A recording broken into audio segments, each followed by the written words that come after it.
Where are we? We're in Borough Market. Welcome back to Borough Talks, the Borough Market podcast. I'm Giulia Crouch, and this summer we're back at London's oldest food market, speaking with the chefs and traders who bring it to life. Oh my gosh, I love spending the day in Borough. It's a feast, it really is. From the iconic sandwiches of Capsaicin and the Black Pig to the evolution of natural wine. Plus the lesser-known delicacies of Greek cuisine and a trip to the West Country to find out what makes Borough Market's producers so special. I have kids and I love coming to the market with my kids. I just like getting them involved in food. This season is all about bold food and drink and the people behind it. Join us as we delve into their stories and take a closer look at what makes this market so special. Borough Market is such an amazing place. Mind your back. This is Borough Talks.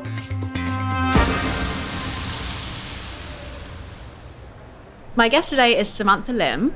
So Samantha is co-owner of Elliot's, a restaurant here in Borough Market that specialises in seasonal cooking and low intervention wines, and has been in the market since 2011. Welcome to the podcast, Samantha. Thank you for having me. So exciting. So how would you describe the cooking of Elliot's? What makes a dish Elliot's? I think the whole thing about our ethos, which spans the whole menu from food to the beverages as well, is that it's quite simple in the approach of just wanting to present the best of the produce. So we love just like working with amazing quality produce and just showcasing that without adding too much like trickery to the dish. And we also really love enhancing the flavors by cooking them over the wood grill. So working with fire to just give another edge to it without going like too far.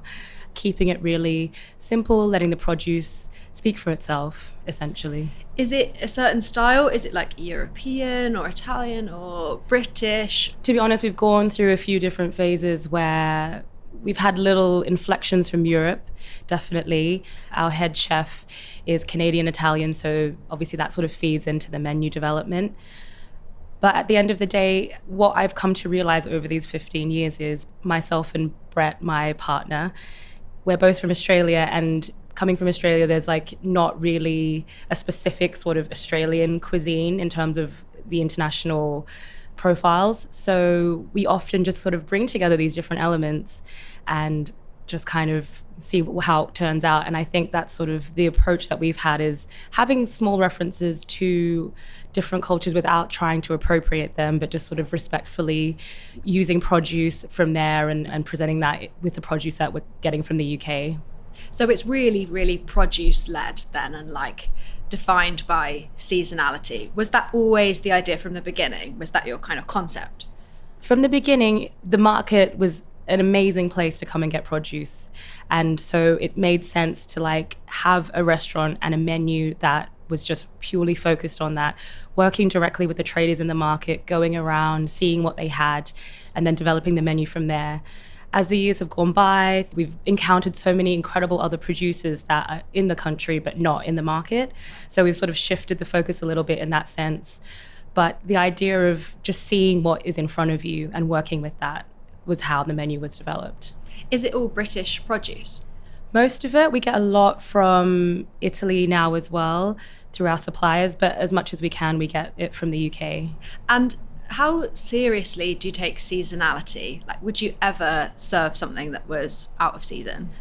We would never. I love that. Brett gets really mad, you know, if he sees an order come in and it's something that's coming out of season and it's coming from somewhere that we really shouldn't have that. You know, sometimes you can get it from suppliers. They're trying to extend the length that something's available to restaurants.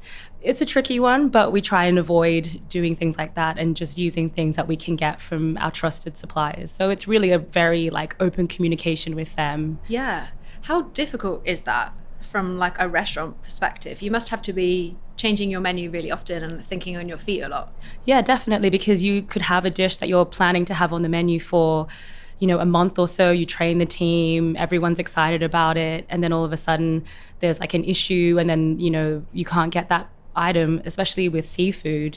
We could have a planned dish on the menu, and then all of a sudden the fishermen can't go out because of the weather's really bad, or it's too windy to get scallops or something like this. And so you've just got to pivot. Yeah. How often are you changing your menu? We try and do it a little bit less frequently as we originally started. When we first started, it was very much almost like every couple of days. We're like, let's do something different. Wow. But I think that's just also not very practical when you're running a business in this style where you have to like retrain the team every few days and redevelop the dish. And sometimes you get a dish on the menu and it takes a few days for it to settle. You sort of tweak it a little bit and find the perfect balance of how it's going to work with the rest of the menu. So I think at the moment, it's ideally just working with what's in season. And so if something's in season for 3 months, then that dish potentially can stay on the menu for 3 months. Yeah. And things just taste better Yeah. when they're in season. 100%. So you must not have to do that much to it. Like you were saying, you kind of let the produce speak for itself. Is that why seasonality is so important to you guys? One of the main reasons we work with seasonal ingredients is because it's just better for the planet. It's less of a strain on resources and it encourages better farming practices as well. So, you know, if you really want to get down to it, farming practices is what's the health of the planet. Yeah. And we want to support that. We want to support regenerative farming. We want to support low toxin use within farming as well. So that's really important to us. And that's why, another reason why we choose to work seasonally. And then, as you pointed out, it just tastes so much better. Like a tomato in season, it's just incredible. Once you have that moment, it's just a burst of flavor. And out of season, they taste so bad. They taste like nothing. This is why some people say that they don't like tomatoes, because they've eaten one that's like flown from really far away. Exactly. Like go and have it in season one right now. Well, not right now, but you know what I mean. Yeah, no, they're coming in from Italy now. Yeah. It's great. And your customers obviously like it too, because you've been in the market for such a long time. What do you think the secret is to creating a restaurant that people want to keep coming back to? Doing something that people can understand, I think is really important. You don't want to have a concept that's too convoluted and confusing. You want people to come in, be able to understand and have a good time without having to think about it too much. Yeah. Someone's giving you their time and money. So you need to be able to provide them an experience that they can walk away with and say like, oh, I really enjoyed that. That was a great celebration. Or that was, you know, we just were popping out for a little quick meal and ended up having a 3-hour-long dinner.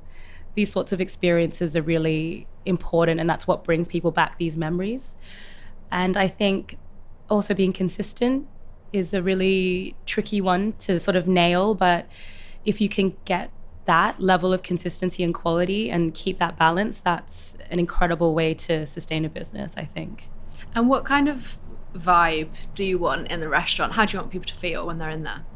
Definitely want them to feel relaxed. I think it's just so nice when you go to a restaurant and you almost like don't have to really think about it. You can sort of switch off a little bit and just let yourself enjoy that moment. I think when you have the little interactions with the staff as well, that's really important to make you feel comfortable in the space. And then there's so many other elements that contribute to that, like the way the space feels in terms of the interior, the lighting, the music, all of these elements come together and they create, you know, what is going to be that little window of your night out or your lunch out.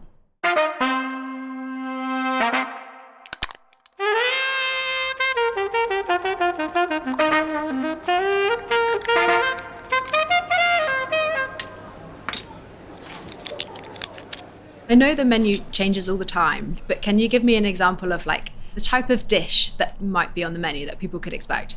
We definitely have signature dishes that haven't come off the menu for almost 15 years. One of them is our cheese puffs that we have.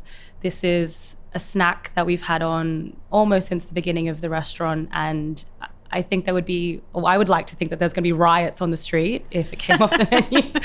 Well, these cheese puffs are newsworthy. I've read pieces about these puffs. You've not tried them yet? I've not tried them. Okay, you're going to have to try them. Yeah, you no. absolutely must. We're going to go try them in a bit because I need to rectify this. But 100%. Why are people so crazy for them? They're so tasty. I mean, fair enough. Deep fried cheese. I don't need to say anything else. No, you don't. No, that's the whole argument. Debate finished. You get the cheese from Neal's Yard. The cheese is from Neal's Yard. It's from the Isle of Mull, which is off the coast in Scotland. So it's just a really delicious cheese, and by chance, it just ended up on the menu. Talk me through it. I'm trying to remember what year this was. I think it might have been around 2012, so maybe a year or so after we opened. We had these cheese gougères on the menu. So that's more of like a typical like choux pastry snack. And they would be piped with the cheese inside. But at the end of service, the chefs would just take the piping bag with the cheese and literally pipe little bits of the cheese into the deep fryer and make themselves snacks. Oh, I see. Yeah. This is how they're made. It was completely like not planned. And then they called those cheese puffs. And as the staff started eating them, they were like, actually, these are better than the ones on the menu. So unfortunately, the ones on the menu got cut, got replaced by the cheese puffs, and that's history. They sound so good. So Yeah. do people come along for the cheese puffs? I would like to think so. I think it's one of the things that brings people back. And it's one of the things that does seem to get a lot of attention from people. It's also when you see cheese puffs on the menu, I don't know why, but people just gravitate towards it, even if they've never heard of it before. Just sounds good. Yeah. Cheese puff. I think it's better than a gougère. People are not necessarily going to understand a gougère, but a puff, yes. It sounds more fun, right? It's more fun. It's like, woo, I'm a little puff. Yeah, so good. And it gives like crispiness. Yes, and that's exactly what we want is like crispiness, but then like the little oozy bits on the inside. Oh, that sounds so good. I Yeah. can't wait to try them. Just a quick break from the podcast to tell you about Friends of Borough Market. It's a new scheme bringing you closer to the market you love. If you live or work nearby or you're a regular visitor, Friends of Borough Market is for you. Think early access to events, exclusive content, and the first news of new products and seasonal specialities. You can sign up at boroughmarket.org.uk/friends. How much has the restaurant changed over the, more than a decade that you've been there? Quite a bit, I would say. When we first opened, we did breakfast, lunch, and dinner, which is quite a slog, doing 3 different services, essentially 3 different menus, but I guess lunch and dinner are a little bit more similar, but the breakfast menu is completely different. We were doing like breakfast buns and bacon rolls, and I think we even made sausage rolls at one point and did eggs and that whole thing. And then to switch over into a lunch menu was quite difficult. So I think quite soon into it, we made the decision that perhaps that wasn't the best use of resources. But I think as you see the market grow and shift and you see what's happening around us, you have to make certain changes. And you also want to keep the existing customers interested and excited. So I think we're able to do that through the changes with the menu. One of the other big changes we made was with the wine list. When we first started, we immediately recognized that in order to have a menu that was so seasonal and working with this incredible organic produce, we also had to have a wine list that also had the same principles. So we had a full organic wine list. And as we started to work with that and work with wine consultants and suppliers, we realized we could go even a step further. And that was working with the low intervention wines. And we worked with Isabelle Legeron, who is a master of wine. She developed the list from the beginning for us and introduced us to so many incredible producers, so many incredible suppliers who we still work with to this day. These are people who work on really small plots. Again, a lot of biodiversity in their farms, a lot of regenerative farming. And for us, having the food and the wine list be in line with each other just made sense. Yeah, definitely. You want them to be in sync. Yeah. For anybody who doesn't know, what is a low intervention wine? A lot of people might know it as natural wine. That's sort of the buzz phrase that's been around the last few years. And it's to do with wines that are being made without things being added to it, essentially. So the farming is done without pesticides, essentially. Sulfur isn't really added to the wine. And then at the same point, they're not taking things out of the wine. So often with, shall we say, commercial wines, they will filter them intensely. But through that process of filtering, you tend to take out a lot of what is characteristically in the wine from being in that place. So in essence, you're taking out the personality of the wine, which is really sad. And some of the flavor, I imagine. Exactly, yeah. And maybe it's not to everyone's taste, but what we like is that there's so much variety in it. From different years, could have completely different experiences. Yeah. But that's the fun of drinking it. That's really fun. Have you always liked wine? Have you taught yourself about wine? Because I think a lot of people are a little bit intimidated by wine and even kind of don't really know how to describe what they like. What's your personal journey with it? I would say that I'm one of these people where I came into this industry, I didn't have any formal wine training. I just learned on the job, and I learned from people that I worked with. And I think that was part of the fun of it. As you're drinking it and you're learning about it, you're really investing in it in that sense. You're investing in all the stories of the winemakers. And that's how I got into it. It is really intimidating. Like, you go to a wine tasting and there's everyone doing the thing where they're swiveling the glass a certain way and they're, tasting a certain way, and you feel like, oh, I don't know how to do that. I haven't learned how to do that. But it's fine. Like, you can learn, you can do it your own way. Yeah. And you can learn just from speaking to people. If you're interested in wine, I would say that's the best resource, is just to talk to people about wine. Yeah, and also I think there's no real right or wrong with it. Everyone has their own palate, and so everyone can pick up different notes, really, and so exactly. people can be more confident with what they think the wine is like. So the other day, you've probably had this before, probably this isn't news to you, but I had a cloudy Prosecco, and so this is the original way of making Prosecco, and I never knew this. And it was so delicious. It wasn't sweet. It had notes of pear aroma, and the wine shop owner was like, this is the real way of making Prosecco. But then Prosecco got kind of quite industrialized, and people started making it cheaply, but that's not really what Prosecco used to taste like. Have you tried cloudy Prosecco? I have tried cloudy Prosecco. I am a fan. I think it's great.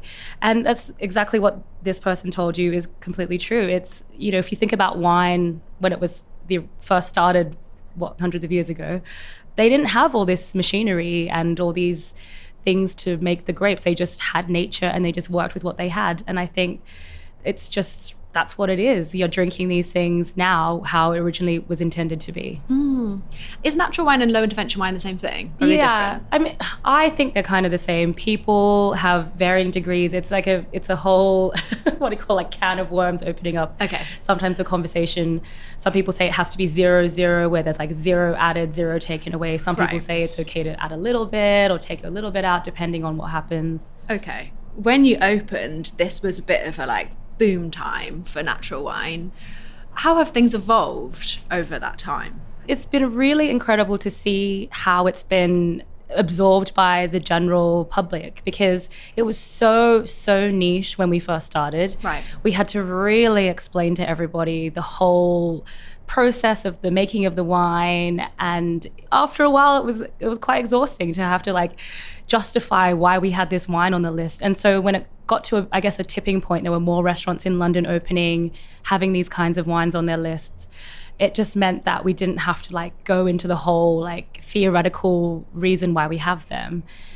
I remember when orange wine became a bit of a thing, probably 5 or so years ago. That was also it felt like the second wave of the natural wine education of the public in a weird sense. But it was also really exciting because it was okay, this is a whole new way to show people what this wine from, I think it started in Georgia hundreds of years ago, how that's come into the modern drinking culture. Yeah, everyone's drinking orange wine now. That's not weird. No, it's you can get it at the supermarket, so it's it's really come through. But it's been really exciting to see. It means that there's a lot more quality products coming into the UK, or even being made in the UK. There's some amazing wineries now around the country, which is really exciting. It means that you don't have to leave England to go and visit these wineries or try these wines as well. So I think with the growth of the interest of natural wine, it has meant that the industry has also grown as well.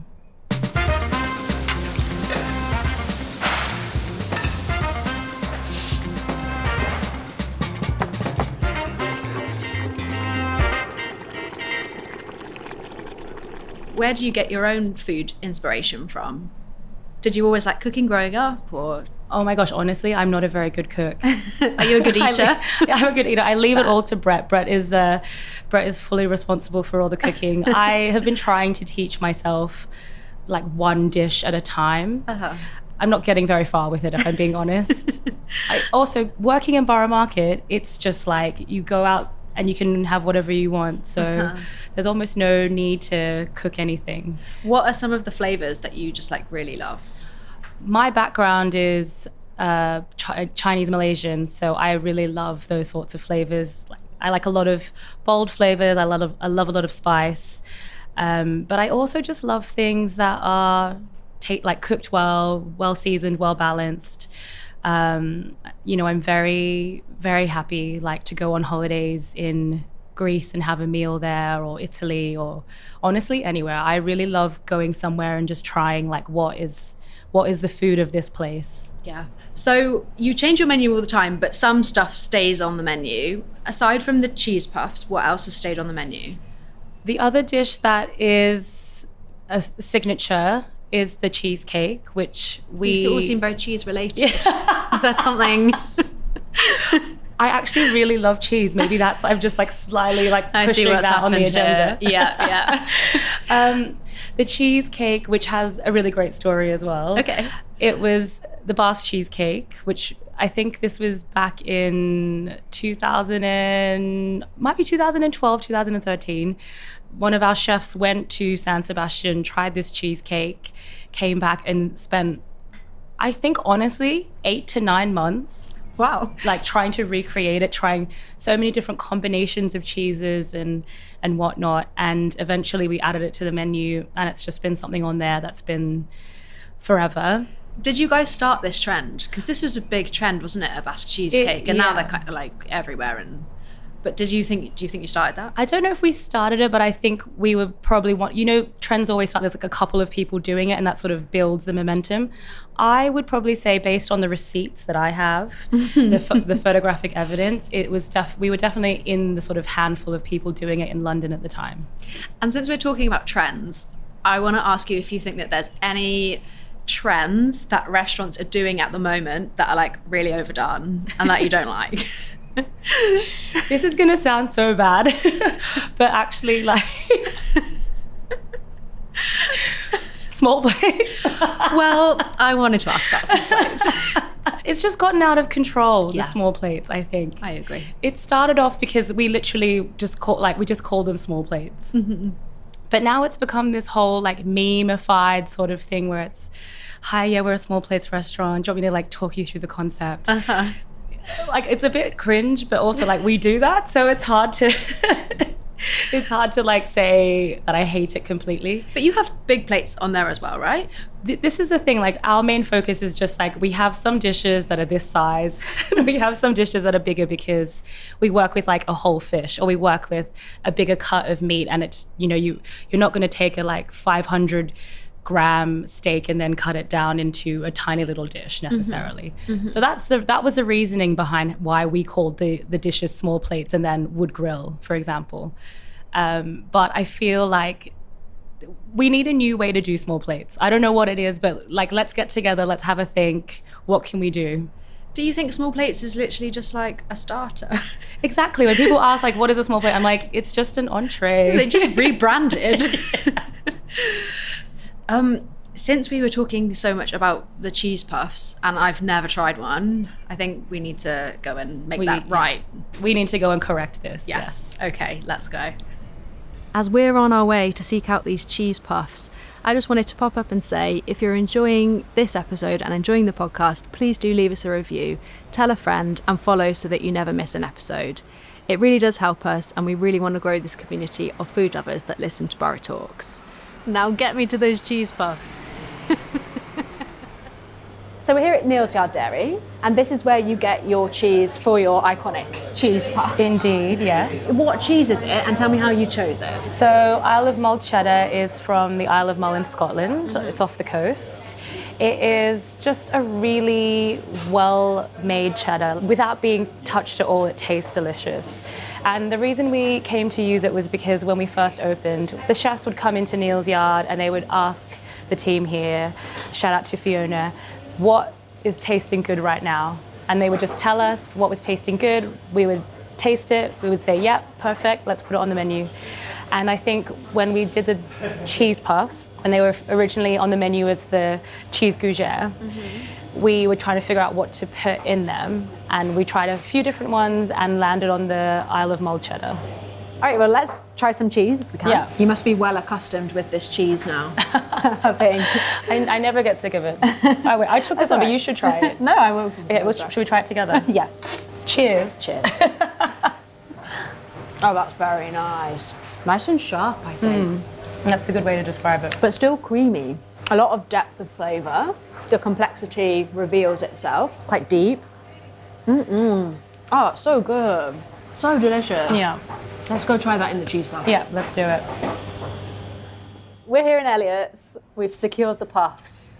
They look, I mean, they're covered in cheese. You said this is the same cheese that goes into it. It is all Isle of Mull cheddar in that, on top, inside, around. And they're beautifully like golden, crispy, just look so enticing. Yeah. So these have just come like straight out the fryer. These are just exactly straight out of the fryer. It's amazing when you put them on a table, people can smell them instantly and they're just like, oh my gosh. They smell so good, like just the aroma wafting towards me. Are these like, do you pick them up? Do you knife and fork? What's the etiquette? As you wish. I personally, big on fingers, just like go, yeah. I would pick them up. They would be quite hot though, so just be careful. I was wondering how. Okay, I'm gonna go for one. Oh my god. I can't believe I've never had these before. Me too. I've had like 1,000 of them. Oh my god. And they still taste as good. The centre is so oozy. The top is so crispy. Oh my god. They're like melting, but also like kind of perfectly salty. With some sweetness there. I think that's all from the cheese. Yeah. Oh my god, that cheese is incredible in that. You can see the texture of the cheese. It's like just pure cheese. So this is literally just cheese and flour. Yeah, the recipe is still a mystery to me. I think it's been kept under lock and key, but it's quite a simple one. Oh my god. I have got a copy of the old recipe somewhere that I'm saving. I love the texture of the inside. It's just so melty, and I can see why people would riot if this went on. I would riot. We've got another one for the riots, great. Yeah, sign me up. No, these are absolutely amazing.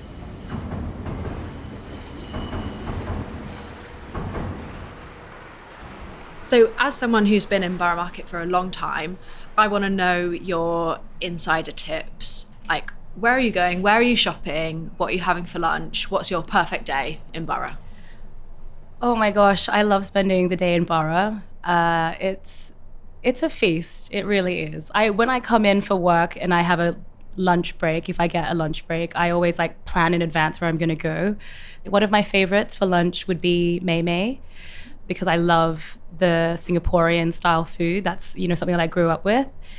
And I love going to Cannon Crock and getting the little coconut pancakes, the mini ones. So good, I love them. They are so divine. Yeah. Just try and share them with me because you will not get one. And then if I'm going to go and do a bit of shopping, I love going to Spice Mountain because they just have everything you need to stock your pantry with. Love going to Neil's Yard, seeing what they've got in the shop. Where else am I going? I honestly just love walking around, and like the energy is so fun. What kind of time would you go shopping in Borough Market? Do you head like early, or I suppose you just do it on your lunch break? Because I always like to go quite early when it's like quite chilled. I would 100% agree. If you get in early enough, you could go to Tacos Padre and get a breakfast taco. Oh yeah, nice. And then get your stuff and then go to work or continue on with your day. Yeah. So what's next for Elliot's? You've obviously been in Borough Market for so long. What does the future hold? We are very excited to be celebrating our 15th year this year. So in August, we are planning something. Not sure yet. Still planning. Big party, 15th birthday party. Yeah, I think we'll look back at the history and see what can we do to really celebrate, but also thank everyone who's been involved to get us to this point. And then I guess the next thing would be to look to see what is next. I don't know if there's another restaurant on the horizon because it's a tough industry at the moment to open a restaurant.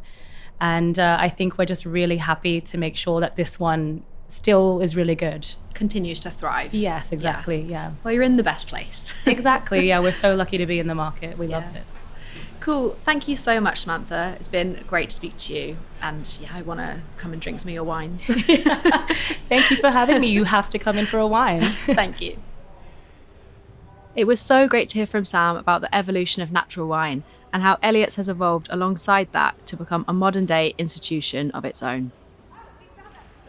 We hope you've enjoyed this episode of Borough Talks. Follow the podcast so you never miss an episode. We've got plenty more good food and great stories to come. Cheers, guys. Borough Talks is hosted by me, Giulia Crouch, produced by James Deacon, sound designed by Chris Attaway, videography by the team at Core Agency. Thanks to Liam, Bethan and Matt at Borough Market and to all the guests for the food, the conversation and their time. Thank you very much. Good one, yeah?